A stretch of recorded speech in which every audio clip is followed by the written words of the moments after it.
साथियों, आज मैं समस्त देशवासियों की तरफ से संत शिरोमणि आचार्य श्री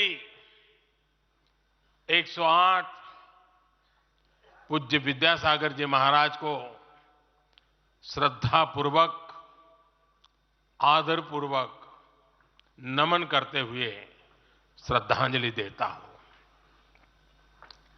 उनके संलेखन समाधिस्थ होने की सूचना मिलने के बाद उनके अनुयायी शोक में हैं, हम सभी शोक में हैं। और मेरे लिए तो यह एक व्यक्तिगत क्षति जैसा है।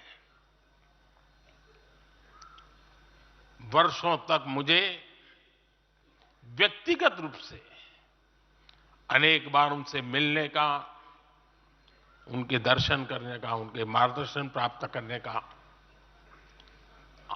अवसर मिला है।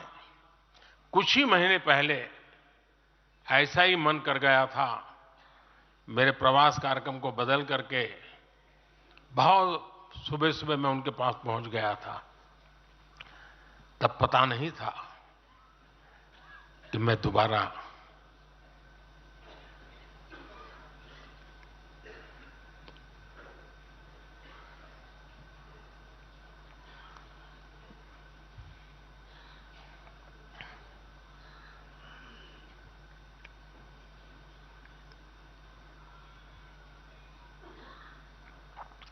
उनके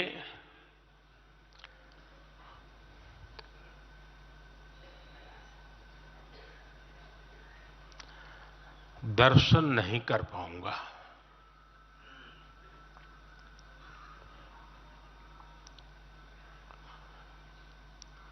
ये मेरा सौभाग्य रहा है कि पिछले 50 से भी ज्यादा वर्षों से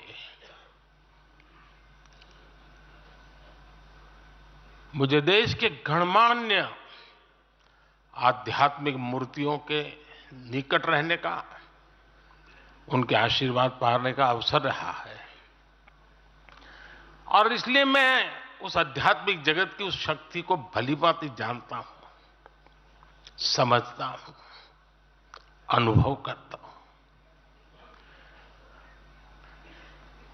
आपको सुनकर के आश्चर्य होगा कि वे तो दिगंबर परंपरा से थे। उनका जीवन कैसा होता है हम जानते हैं, लेकिन शायद ही कोई ऐसी महत्वपूर्ण घटना ऐसी नहीं होगी या मेरी तरफ से कुछ महत्वपूर्ण किसी काम में मेरा संबंध आया हो,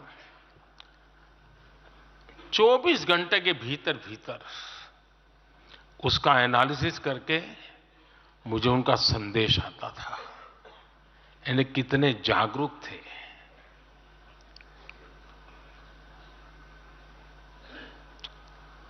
और अपनी विराट आध्यात्मिक यात्रा